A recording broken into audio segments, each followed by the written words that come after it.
Mailbag preview show, episode 292. We've got a full cast once again. Boys, anyone watch the cricket last night?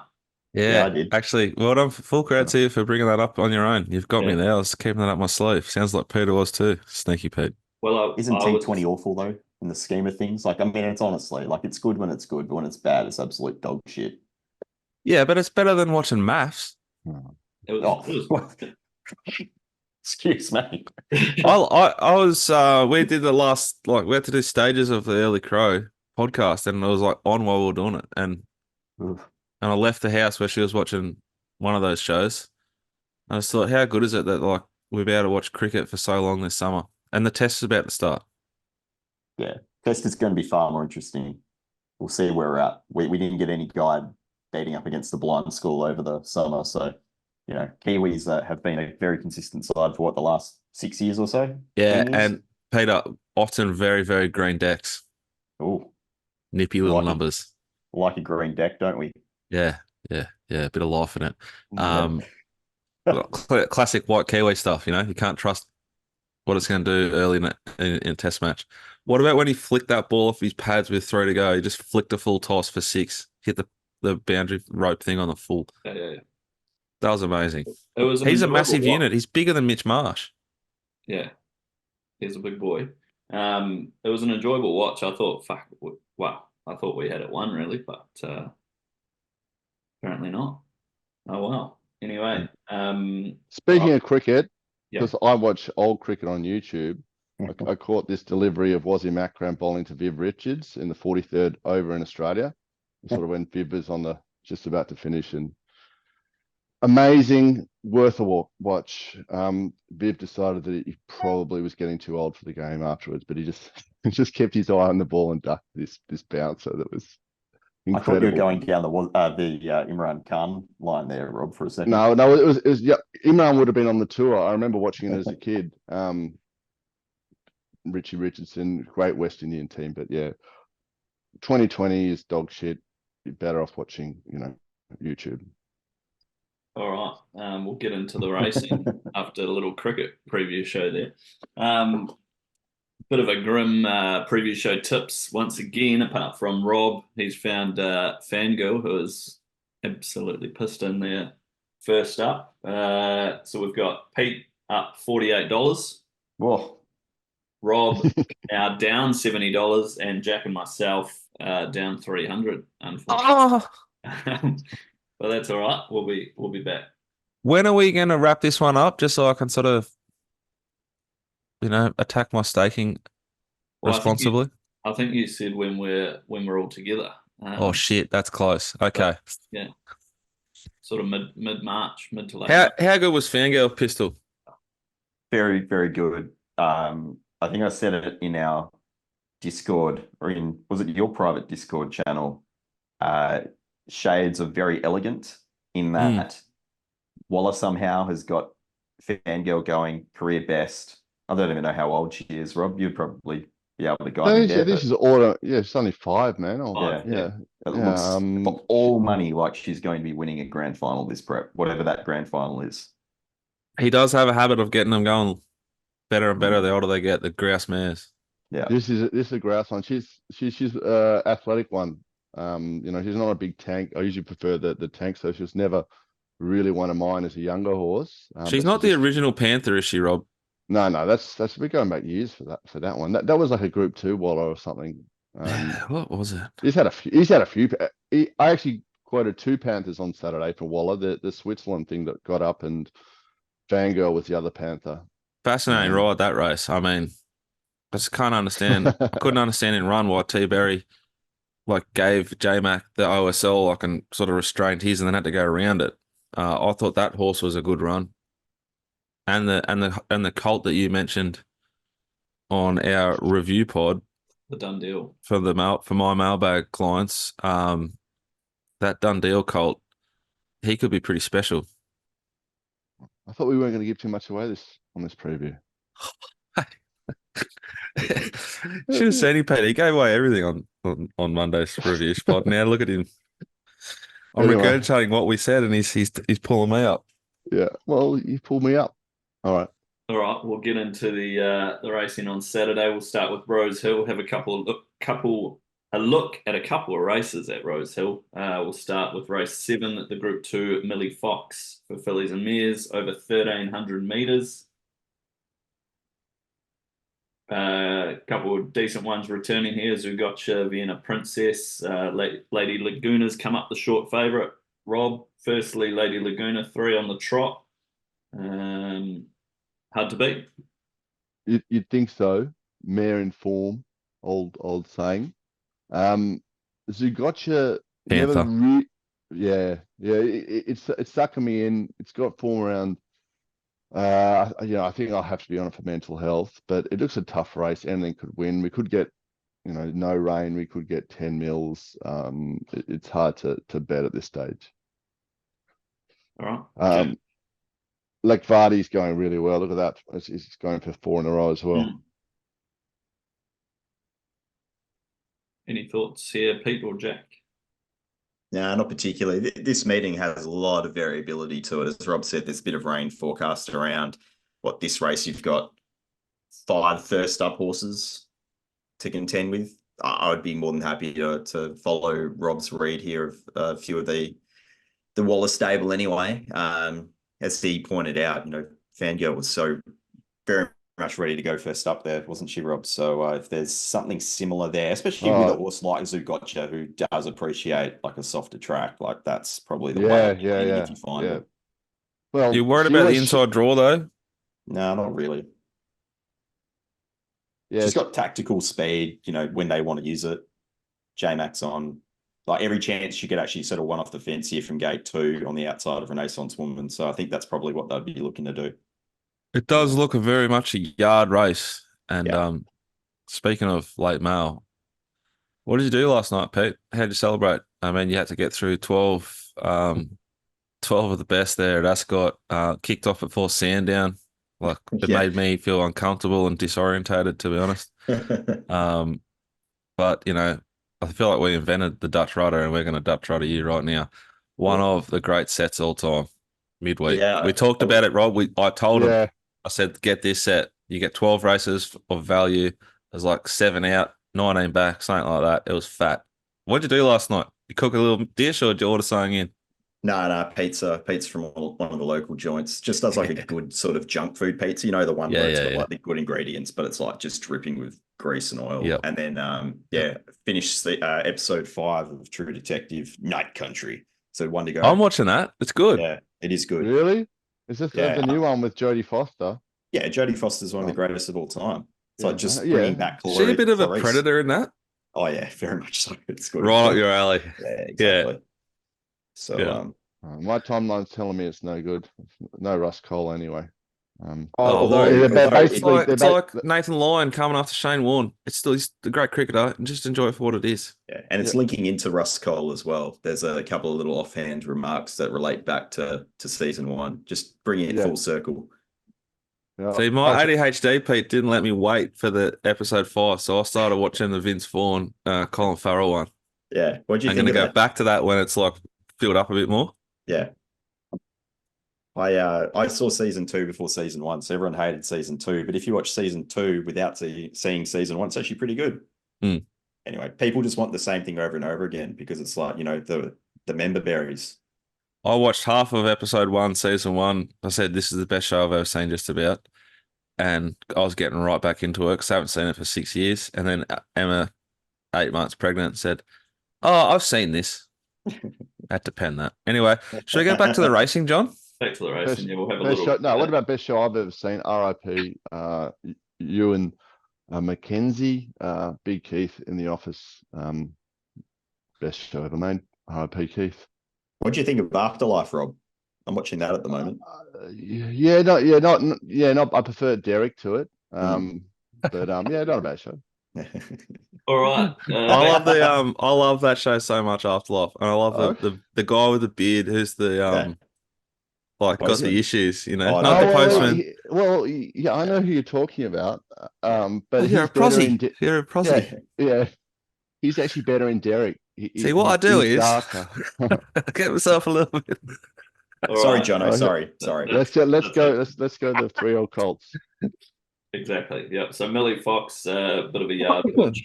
Any roundabout you'd think would suit the Zoo Gotcha, I think. But we'll have a look at the Hobartville. Race 8, 1400, Group 2. Wow, who have we got on top here? Tom Kidding comes up favourite after a first up 6th there in the Eskimo Prince. Rob, is that the right form, you think? Yeah, I'd say so. There's a lot of question marks around a fair few of these. As you know, as it should be, they are 3-year-olds. NCAP looked more forward the other week. I think that's probably the right race. If he's $9-10 now, it might be considering a bet. What can you give me a price on him? I haven't looked at the prices. Rob. 9 into $6. 6. Ah, 9-6. There it is. All right, yeah, that would, yeah, and Tom Kitten's obviously the class horse of the race. I guess a lot's going to be how this race is run. But NCAP being a go forward horse would have some favors. Outside that, Raf Attack and Sailwolf, Capo Millennium is a big boy. I could possibly be interested in him, but he's not getting any weight, so you'd want 30-40 to 1. Well, I thought CL Wolf was a big price. Lightly raced, good ability, reasonable SP profile. Maybe first up's a risk, but I think it's a horse with good ability. Could be in for a nice preparation. Tom Kitten's just too obvious. Like 9th best, 7th best, last 100 of the day, last start. Everyone saw it. I think it'll dip in and dip back out in price, pending how this track's racing, Peter. Yeah, this is, I don't know. Look, as I keep saying, Sydney racing seems way too hard at this point in time unless you're going through all replays, and I'm not. So I'm more than happy to just watch what's just do as we're told. coming. Yeah. Oh, look, NCAT was meant to be a huge result in the stallion making race for it. For us, it got done by Militarize, who I don't think is, which fell into second last week. I thought NCAP is looking more and more obvious to me as we're talking. All right, perfect. We will move on to Caulfield then. We'll have a look at 2 of the Group 1s there. Race 8, the Group 1 Blue Diamond for 2-year-olds over 1,200 metres. Where do we start here? The map looks chaotic, as you'd expect, somewhat. I think, firstly, like full credit to this race. This is a beast. Great race, exposed form, angles everywhere. I don't know if they put more money into this race or something, but it's a bloody good race. I reckon if you went to the pub and it was packed, you'd find a bloke that liked every single runner in this race, Peter. I agree. If you want to talk to enough of them. And it's funny, isn't it? Because, Jono, you said the map looks chaotic, and look, it may well be, but at the same time, there's also a pretty defined leader and lady of Camelot, and the rest of them might just sort of say, well, the Gaybot horse with the hippo on board is going to lead, and we're just going to sit and try and find a spot and run. So although you would normally expect a 2-year-old feature them to go pretty quick, maybe it's just going to be even here. I think there's 2 chinks to that. Like, there's a scenario where, that's the leader, but then Anisa, Coleman, Bodyguard, they all want to be like leaders back, midfield, forward to midfield. So then that sort of puts the Hayasugis, the Zesty Mans, particularly Spywire, Stay Focused, they're the 2 in a position of like, well, we're going to ride this speed comfortably 4 and 5 wide, which I think would be fine, but they won't. And then they've either got to send them and put tempo into the race, and then they sort of become roadblocks in that 3, 4, 5 line, cornering. I think that then really helps Lady of Camelot. Or they sneak, and then, it is real slow. Yeah. I mean, look, let's just, straight off the bat, the figure of Lady of Camelot at Rosehill is clearly the clubhouse leader of any of these 2-year-olds so far. And it will get to lead with one of the better riders of leaders for one of the better stables of trainers of 2-year-olds. So you know, you have to have something on Lady of Camelot, I think, at some point in your book. I don't even think like, yeah, that's not that they are the best 2-year-old trainers, and he's a very competent rider on a leader. Yeah. I think it's a starting point. I agree with you. Yeah. From there, it's just a case of, right, how's the track playing? Because I think we've both got time for horses drawn on the inside, gates 1 and 2. But really might be a case of if you're not leading and you don't really want to be on the inside part of the track. So if that's the case, you can sort of just look at Kuro, Yanagi, and Matisse and say, well, look, we're probably just going to leave you out or just have you for a saving result at best, because you're getting odds on both of them. So it doesn't cost you as much to basically save your result there. Anisa was a horse that was friendless in the market last start after being dominant 2 back, and now gets gate 5. So you'd have to think that with that gate, they're going to ride the horse a little bit more positive than what the steward's report suggested. Otherwise, when it began awkwardly, but it actually jumped pretty clean and was restrained back to last of a small field. And then you're looking for just natural improvement with a few of these. So Bodyguard paraded absolutely at top there last start, whereas, say, a horse like Stay Focused did get very warm late, and I think had a fair bit more improvement to come when you're comparing the two, and has the SP over it. So if you sort of just remove that wide gate, if you are looking at those wider lanes in the straight, which I think they probably will be by this stage of the day, I think Stay Focused might be a drifter, but a horse you can certainly factor into your considerations. So that's the way I'm looking at this race. Disappointed in her eyes, or in her eyes, didn't get a start here. I thought the run was really good there, and you're getting huge price to find out. So first emergency, if it makes the field, Bodyguard presented a little bit lame this morning. I saw it on the stewards on Twitter.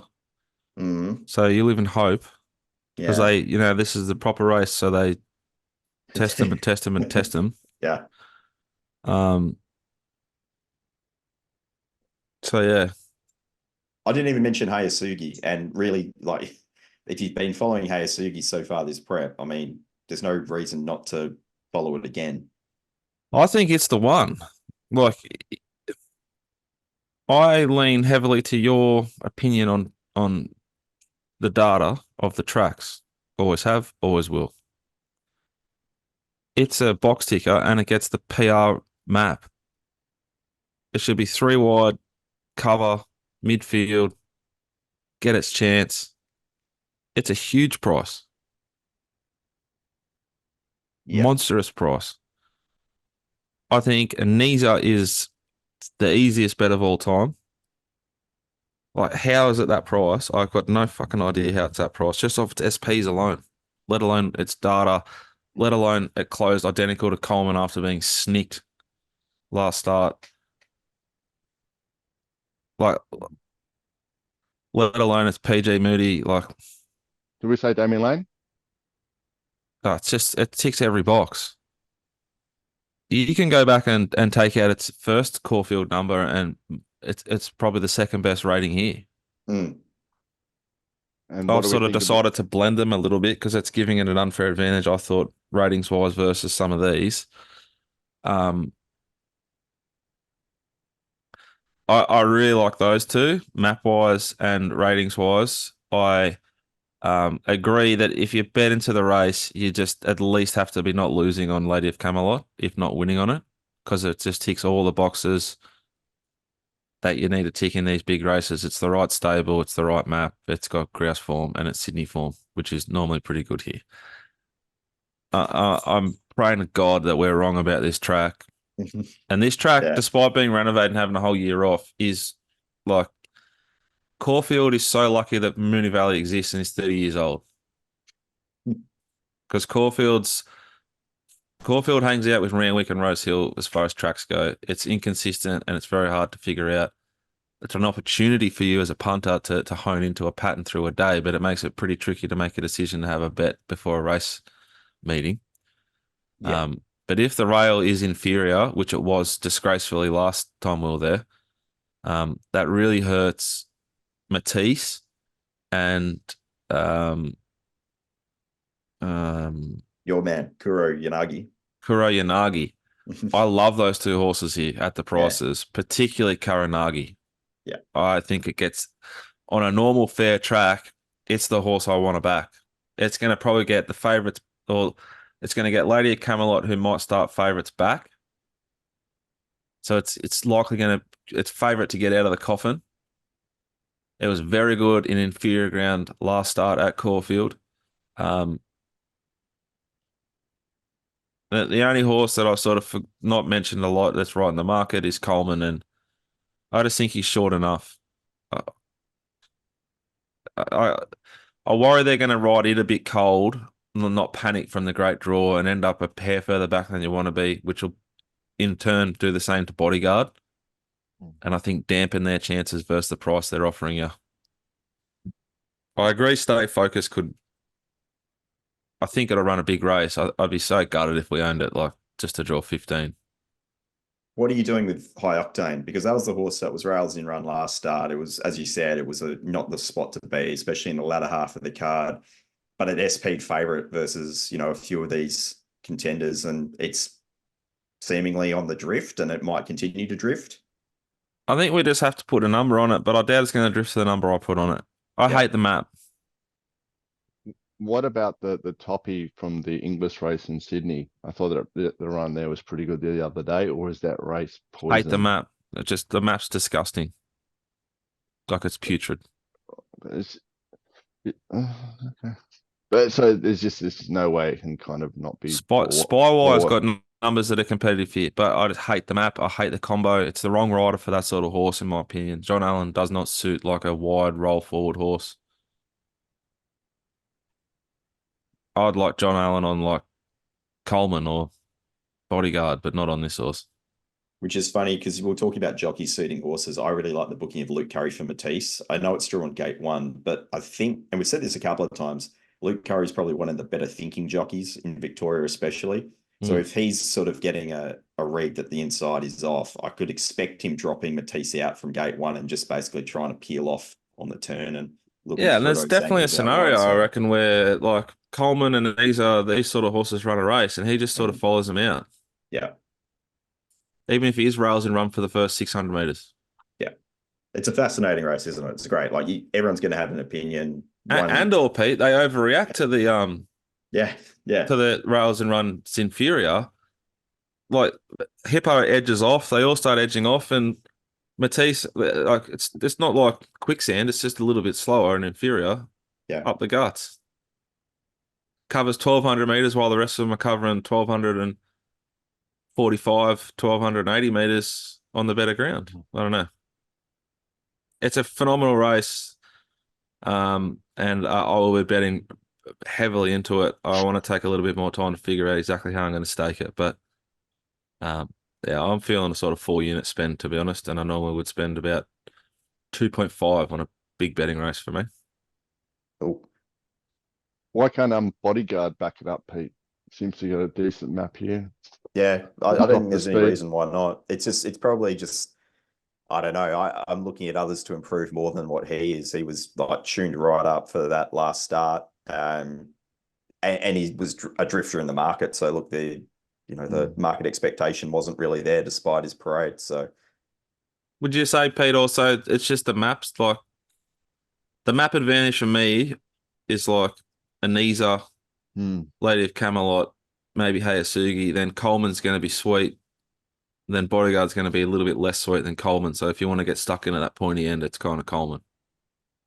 Yeah, I think that's probably a fair call. But I mean, you get it like Zara is still, as we've said, Zara is one of the kings of big races, isn't he? So, and remember last year's one at Royal Sandown, God's Carpet. yeah, Mickey D, like one of the greatest rides of all time on Little Bros. Yeah. Oh, don't bring that up. Fucking Smoke pipe, cut corners. Jeepers creepers, should have pissed in. Yeah. Sydney form. Yeah. Brutal. Thanks for bringing that up, Jack. Yep. All right. No, you're welcome. That's a good preview there of the Blue Diamond. We'll move on to race 9, which is the Group 1 Oakleigh Plate over 1,100 meters. What are the initial thoughts here on the map, Jack? Like Charger Light Brigade shit. scary, chaos. Out like Oakleigh played us. Out like Oakleigh played You've us. got Najim Sahale, hail the great man, hail. As Fura, hypothetical, 8, 9, and 11 barriers, they're going to go mad. As Fura, Mitch Aiken, I thought he gave a thing a peach last start, and I thought he was like out of his depth in that race. This is going to be even harder. That's a really tricky barrier. It's not going to get the right run. It's going to have a setback from barrier 11 with this map if there's no scratchings. Recommendation and Q-Man will kick up from the good draws. Brundell has good speed. SF, calm down, Scurry, we know. It'll be forward thereabouts. Skoo Whiff, King's Gambit. Benedetta will get a great run from 5. Mornington Glory from 7. They won't be negative. Shripper, what a horse. It could lead a race normally. It can't go near it here. It'll be back wide, blending. It'll be 3, 4 wide. And then Carlos Lampico and Razor Ray at the back. If there's no scratchings, there's an intense speed here, sustained speed. There's some fascinating setups here. You got the thirsty, hungry Craig Newitt on Shripper, who's like genuinely like talented, freakish. Najim's got like this little setup, Pete, that just puts lead in the pencil. Yeah, Blake Shinter, Celine Gaudray, wide draw. Like, now I don't know if her or the young lady yesterday almost brought down the whole field, but Celine's riding with aggression. She was about the hottest rider in Victoria a month ago. Not that I followed the stats too closely, but she seemed to be picking up winners all around the joint at prices. I don't. Yeah, this race is just so juicy. Why can't Kalos win? It can, because they could go mad here. This is where it comes down to, like, if the track races how we think it will, then I want to sort of lean into the Shrippers, the hypotheticals, maybe even the Mornington Glories, maybe Ray, maybe the Calluses. But if it races the other way, then it's a bit tricky. I want this race to be Rails and Run Inferior and then blended and just letting down. Yeah, I think either way, like, we're expecting obviously a really good speed. I don't think you necessarily want to be Rails and Run regardless, just purely off the race shape, because at some point they're going to have to start peaking those horses on speed, and you want to be rolling with momentum off that camber. That's the way I'm looking at it. Like, it would have to be a really weird race shape for them to be progressively increasing their speed and to try and string them out. Given there's enough speed drawn wide, it's just really difficult to see that happening here. So I think we're sort of saying King's Gambit's fucked. Yeah, at the price, I think you have to take it on from gate 1. And I know it won that stupid Sydney race where it had gate 1 last prep, and I was thinking that much the same thing. What was that race where it the Roman Consul? I think Tommy Berry snagged it back from gate 7 to the rail.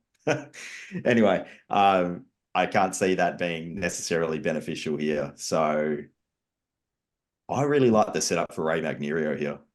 I think Jai's perfect. Like, this is perfect Jai territory. Good speed up front. The horse is running super splits. It handles tempo, despite the fact it will get back. Last start, awesome splits going through the line.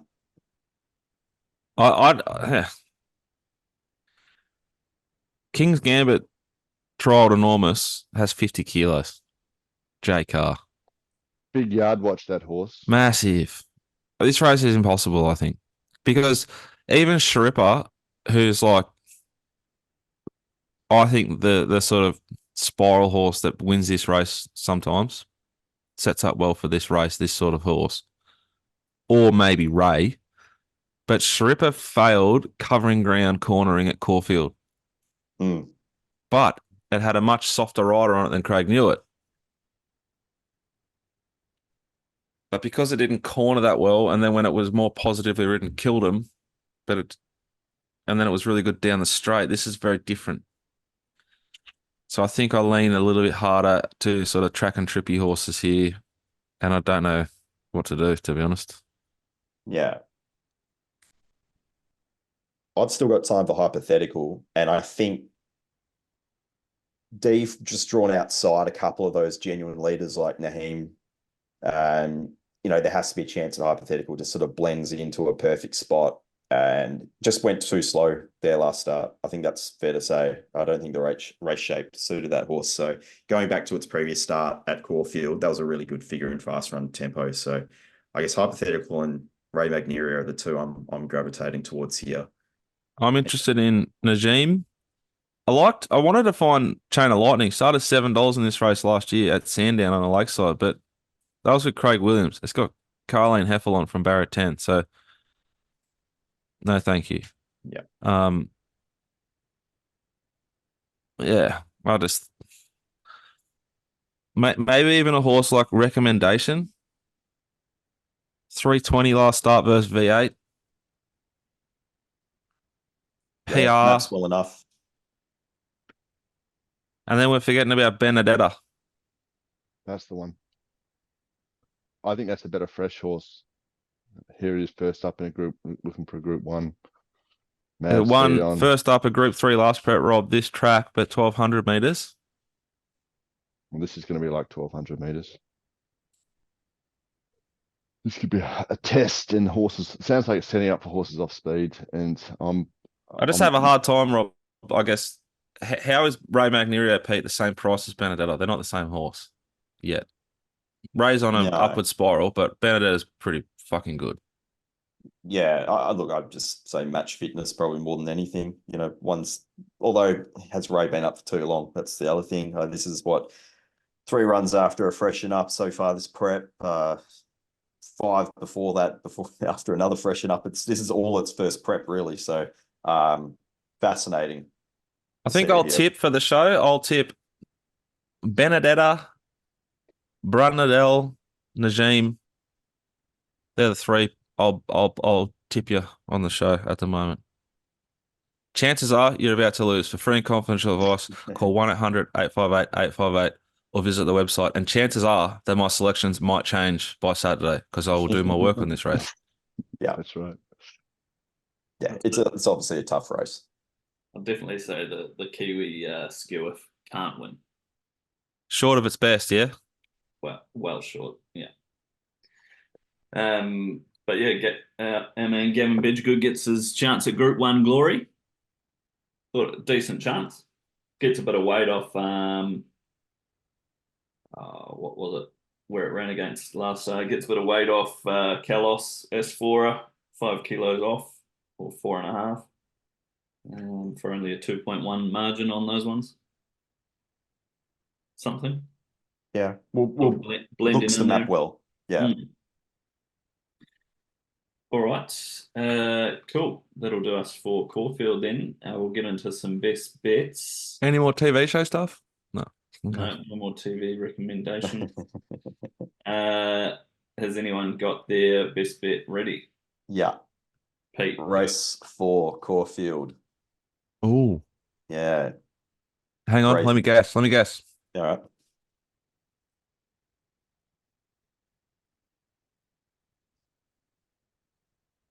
Thinking time. Mahaba. Yeah. No, that's a saving bet. But for the purpose of this exercise, Brave Mead, I really like. Oh, he's downhill skiing, guys. Downhill skiing. Playing the V. I really could have. I was tempted with Imperatriz last week.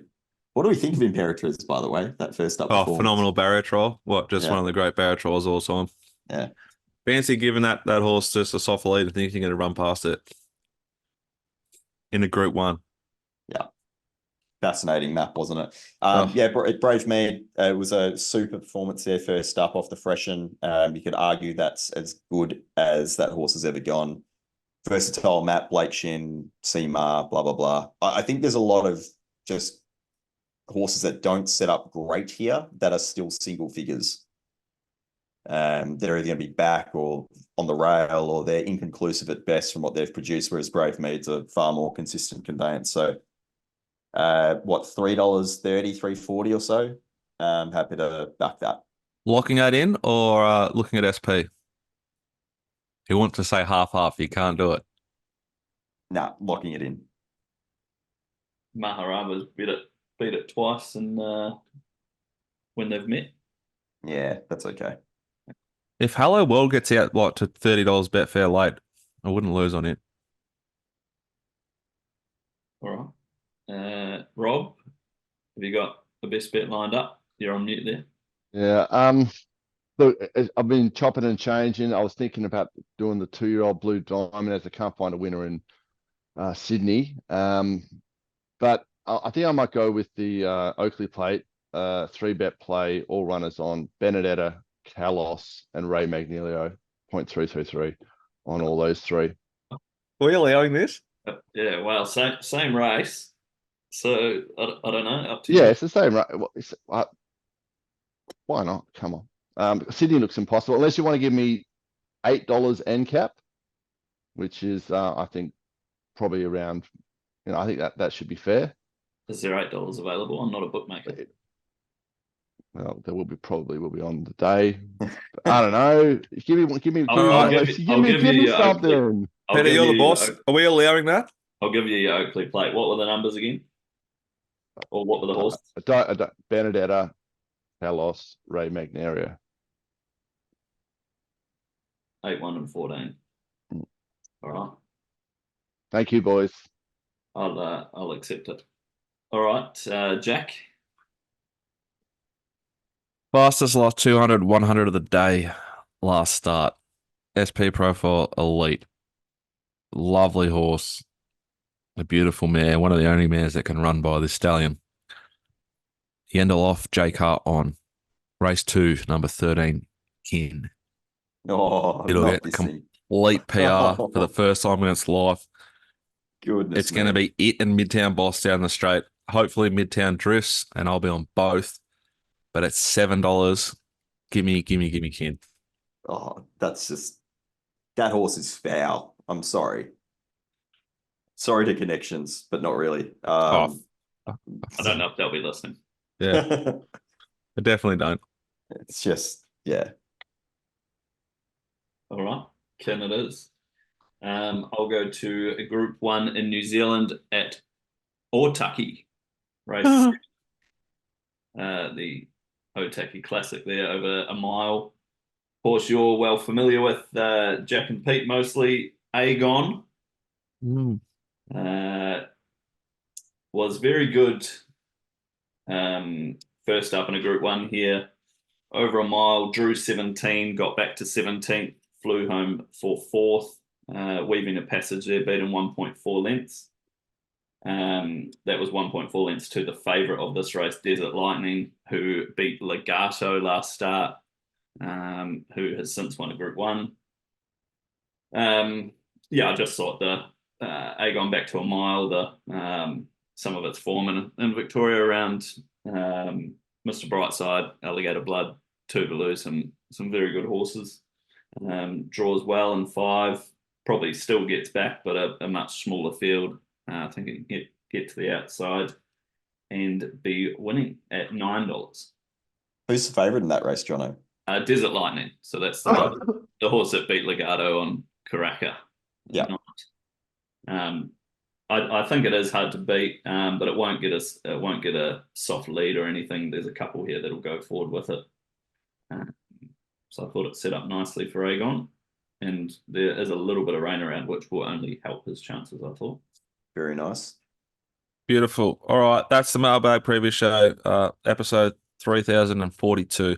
If you want to enjoy your Saturday even more, head to themailbag.com.au.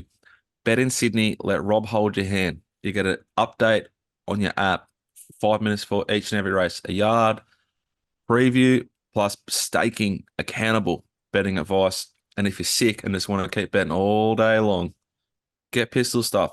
He absolutely put on a clinic yesterday. They'll be racing well into the late night in the eastern states over there in Perth on Saturday. Never a better time to get involved. Can't get my stuff, but you can get their two stuff. Get involved. I was gonna say, what do you mean if you're sick? I actually haven't lost a Saturday so far this year. I just love betting. I mean, Yeah. if you want to bet from, midday till 8 p.m., I think you're a bit sick. You're our people. You're like me. Get Peter stuff. If a 4-hour session's more you go, then I don't know, set and forget, baby. Horses available, JONO at mailbag.com.au. I may be one share left in the yes Colt with Gay and Adrian. But an array of horses to suit all budgets, tried and yearlings. We'd love to have you in our stable. Jono, JONO at mailbag.com.au. A phenomenal, fat, juicy weekends, racing and sport. Hope you enjoy it. Gamble responsibly. Bye for now.